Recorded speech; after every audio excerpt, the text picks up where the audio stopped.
What happens when two successful entrepreneurs get together for a drink? They talk shop, of course.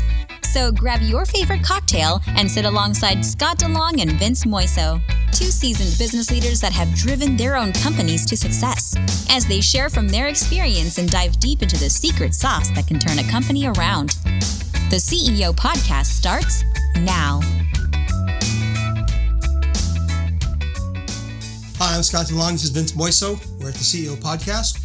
A couple weeks ago, we had talked about a beer that I'd never tried. I'd read about. I thought this was the best rated beer I've ever heard of, and I hadn't tried it with the Pliny the Elder from the Russian River Brewing Company. Yeah.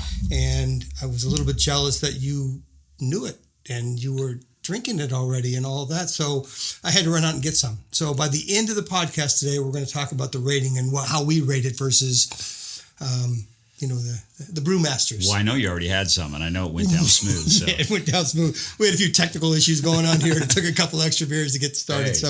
We're going to see how that works for us. Yeah. So today what we want to talk about is strategic planning. Yeah. So we're coming into the fourth quarter. It's a good time to start thinking about the strategic planning. We probably should be talking about the process prior to this, but let's talk about our process. Yeah. One of the books that you had recommended, the 12-week year, written by Brian Morgan and Michael Leamington, talks a lot about strategic planning, but not in a traditional sense, a little bit different. And I know that your company, the company that you're running right now, actually uses this 12-week year process in combination with one of our good friend Mark Kohler's Lead with Purpose program. That's right. Talk a little bit about that and how you operate, and then I want to compare and contrast how we do it. Yeah, sure. Yeah, I'd start with the 12-week year. So, just to gain a little bit of a background and understanding and context of the 12-week year, it's fairly intuitive because the name of the book pretty much says it all. So we've compacted a whole year into 12 weeks. So essentially what somebody might work with in a quarter, that's a year for us. Okay. So imagine that our strategic planning is happening every 30 days, right? So then we break down those 12 weeks into 30-day increments, and we're strategic planning every 30 days. And we're running that strategic planning at the end of the previous month. So moving into the next month, then we're building out what the priorities are, the tasks, and for that 30 days, right? So Sure. So imagine what would be a quarter for anyone else is only 30 days for us. Let me tell you the why behind that, and what I've come to learn in implementing that into my multiple businesses is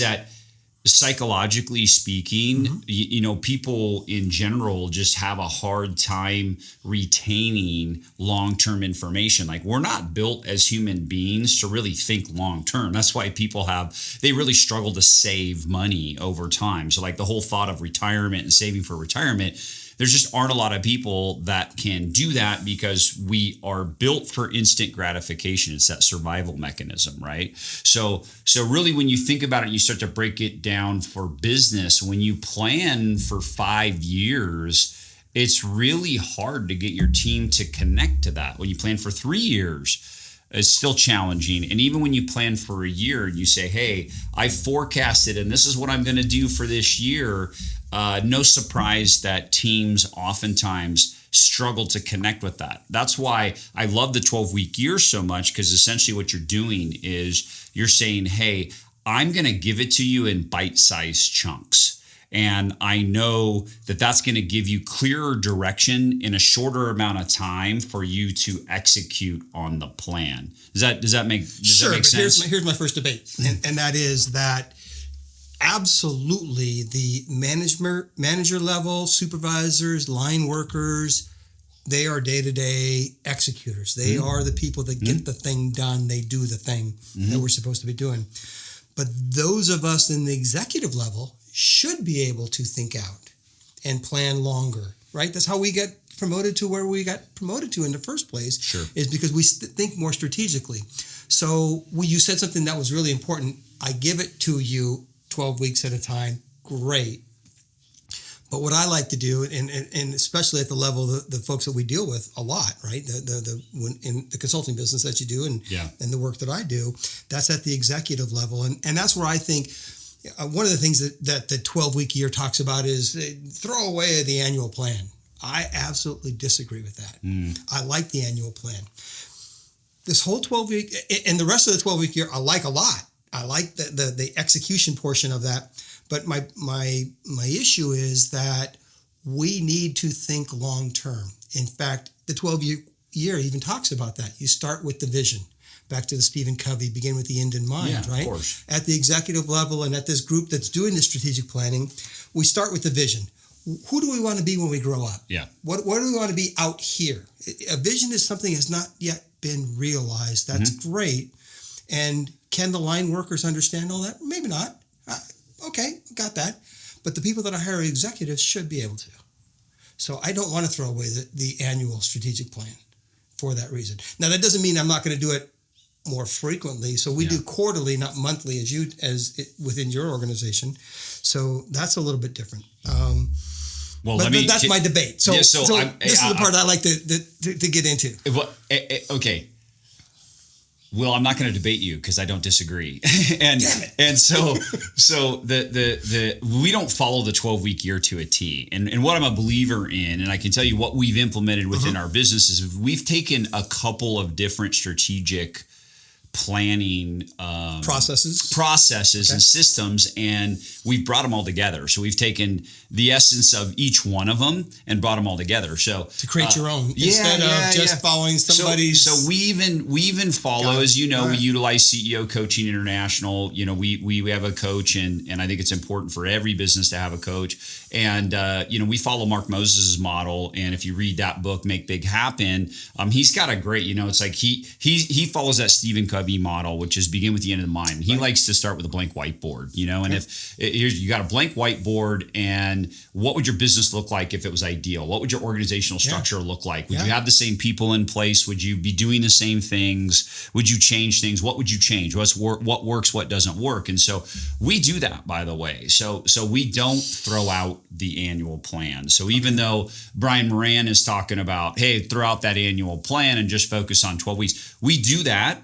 But we do it without throwing out the annual plan. So we actually do annual planning. Good.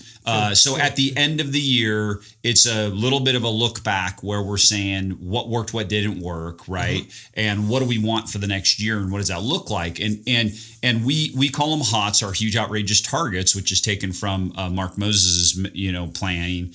And we also throw in, you said it earlier, Mark Kohler's Lead with Purpose, which his strategic planning is different than the other two that I just mentioned. Yeah. But we also utilize a lot of what he's talking about. And so we have a blue sky vision, right?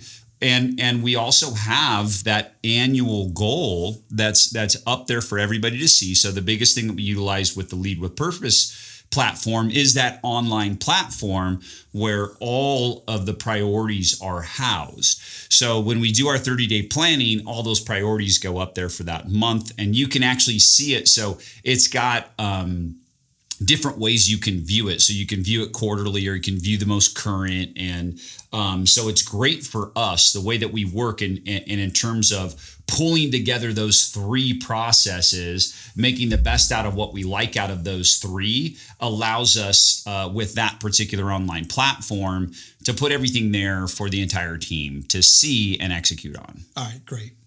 So I'm not a believer of following any guru down the path. Yeah. Right? It is take what you like and leave the rest, right? Pick from here and a little bit from here and a little bit from here and blend those together for your personality, well, let me say, culture. So let me say this with what you're saying is that, and I'm going to agree with you on this, is that I don't believe there's a one size fits all for business. Yeah. There just isn't. And I don't care what industry you're in or whatever.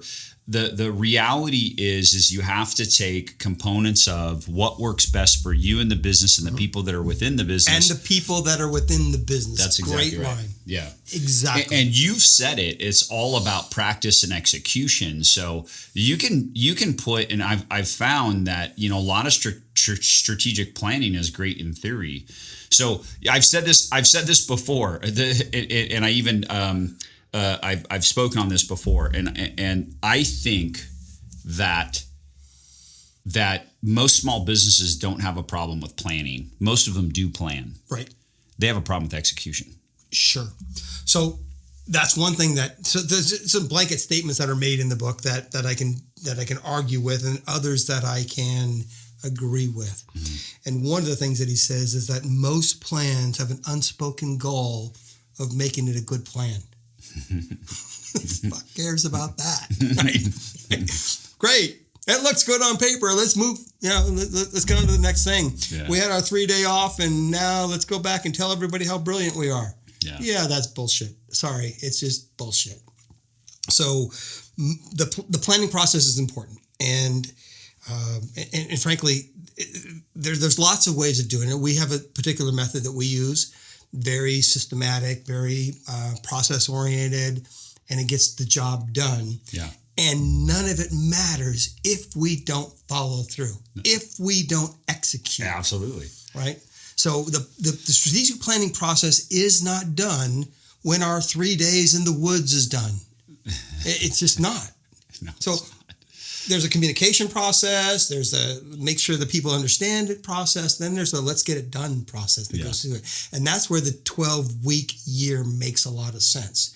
Breaking things down into bite-sized pieces that people can actually do instead of this pie-in-the-sky process that these brilliant executives did while they were getting a tan on the beach of Costa Rica. Right? Well, and it incorporates more people. So I think what you're forced to do with the 12-week year plan is incorporate more of your team to collaborate on what the priorities ultimately are going to be. So there's a lot more ownership. Yeah. At least that's what I've experienced is there's just a tremendous amount of ownership and accountability that happens with that. And then the feedback that I've received from my team is that they love it because it's so much easier to swallow manageable what I have to do for the next 30 days instead of trying to connect to this pie in the sky plan for the year. Like, how am I going to connect to that? What am I going to do? What am I going to do today? So when you plan for 30 days, the whole month is planned for you because you know from week to week exactly what you need to do to get it accomplished because you're assigning dates to the task and the priorities. Like you're literally saying, get this done by such and such a date. And it's not 4 months out. It's a week out. Yeah, so we use the language that we use is that here's what we need, from who, by when. Mm-hmm. That's the whole accountability process. That's what it is. Rather than at the end of the meeting, you ever been to a meeting where people say, okay, what we need to do is bam, bam, bam, right? Yeah. Who's we? Right. Nobody takes ownership of we. Well, it's like the email that goes out to 12 people, but it's not addressed to anybody. Right. And it's like, hey, I need this by whenever. And then nobody responds to it. No surprise because you didn't assign it. So let's take it back to what our second or third or fourth podcast that we talked about, probably the third one we talked about email etiquette. So what we do is if you're on the to line, you respond. Yeah. It's to you. If you're on the CC line, it's for your information. Yeah. So if I put 12 people on the to line, there is nobody that's going to respond. And if you do put more than one person in the to line, you need to address it in the body of the email. Such and such, right? Yeah. Well, let me tell you, it's the beauty of Lead with Purpose. And this is what, I love Mark Kohler for coming up with this online platform. It's so genius because that's exactly what it accomplishes. You assign it to a person, you put a date on it, and then there's these auto reminders that go out. You're emailed, this task has been assigned to you, and you get a reminder of these are your tasks. And so every week you have to go on and update whether or not you accomplish the task, if you're on track or, if it's not going to happen or anything like that. And so you've got this mechanism now that holds everybody on the team accountable organically.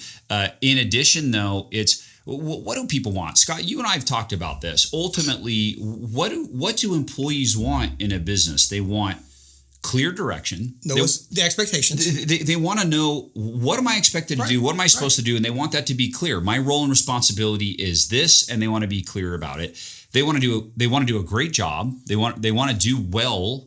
So they want to feel accomplished. Well, how do you feel accomplished is when you're measured on what you're getting done. And so imagine a platform that measures you on you're accomplishing this throughout the month and it's in line with what our priorities are. But the other part of that, and Mark's program does this, is that the recognition for that. Recognition. Not only did I check it off, but I got an email that says, congratulations, Vince, you got this done. Good job. Not just you know that, but everybody on your team knows that you did a good job. So that's what I really like about Mark's software. So we have a similar software program, somewhat similar. There's some things that are different based on the way that we teach how to do that, and it is a communication process as well.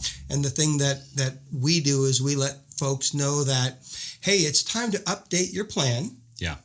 Right? Because it's a third-party software, so they're not going to just think about it first thing in the morning. Right. Got to tell them, think about this. So they update their plan. Oh, and by the way, management's going to get a report on this tomorrow. Yeah.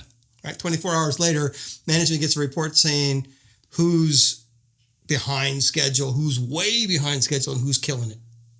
And that gets people to log into the software and get it done. So, well, let's boil it down to this. I'm just going to say this: whether you implement the 12-week year plan, whether you use Lead with Purpose and that platform, or whether you use the Lead to Goals platform, whether you're with CEO Coaching International or Lead to Goals or whatever, right? It doesn't matter. You have to do it. So you can't strategic plan on your own. Yep. So I think it's like the fallacy of representing yourself in a court of law, or doing anything like that. It's like, no, you're not going to go represent yourself any more than you think that you can strategic plan on your own. The problem is you're too close to it. You're too emotionally attached to it. You're not going to see what others will see. So you have to have a strategic plan session moderated. Even more than that, you're not going to get buy-in from people. If you are Moses and directing down from the hill, you're not going to get buy-in. People are going to give you compliance and not commitment. Yeah. So, and that's one thing that I did like about the 12-week year, is it talked about the difference between a commitment versus just an interest. Yeah. I'm interested because I'm not going to get in trouble for it, or I'm really committed to this. So we encourage involvement. So in our process, after you get through the 2.5, 3 day strategic planning session, we then break it down into the teams that have to do things and get those teams together to work on the implementation. What does this mean, right? How are we going to do it within the year, not the 12 weeks, but it's a little bit different. But it can be broken down into quarters. So it all flows. I mean, I really like that process about getting things done, and the 12-week year does get things done. So what can be done in the program, or in the quarter that we're working on, right? And then, and if we don't follow through with it, meaning management looks at it and sees what's working, what's not, and we don't give recognition for what is working, the whole thing falls apart. Yeah, that's right. That's right. Yeah, and look, okay, so I'll strip it down even more. You have to strategic plan no matter what. I mean, you cannot. You're running on a hamster wheel year after year if you're not planning. Period. Yep. End of story. Yep. You have to plan, and you have to plan year in and year out. Whether you're planning for a year, whether you're following the 12-week year model, it doesn't matter. You have to plan, and you have to begin with the end in mind. And you have to work backwards from there and create all the action items and priorities that go into all of that. And then the number one thing, as we keep saying, is the execution of the plan. It's putting into practice what you then put on paper. Otherwise, it's just a theory and will take you absolutely nowhere. So, I mean, for me, Scott, I'll say it like this. If you're not planning, there's no way you can grow, scale, or do anything with your business. Well, luck works once in a while. Great. Hey, if you want that works once in a while, right? If you want to live on luck and hope, go for it. What? Right. Let's go buy a lottery ticket. See how that works. Thomas Jefferson, one of my favorite quotes, Thomas Jefferson says, I'm a great believer in luck. I find that the harder I work, the more I have of it. That's right. Hey, look, I want to get back to one point that I didn't make about the 12-week year in the book, and it talks about, and we talked about this in an earlier podcast, accountability. And what they claim is accountability as ownership, not as checking up on people, right? Is getting your team to embrace accountability, self-accountability. Yeah. Own the thing. So you like Jocko Williams and Extreme Ownership. Yeah, Extreme Ownership. Jocko Willink. Willink. Yeah. Own the thing. Yeah. Own it. Just own it. And if you got a whole bunch of people doing that, and you got a plan that they can follow, clear expectations, rewards and recognition, a little bit of accountability, you win. You called it buy-in. I like that word. I think when you've got team buy-in, that's what I love so much about the 12-week year model is that we've got total team buy-in.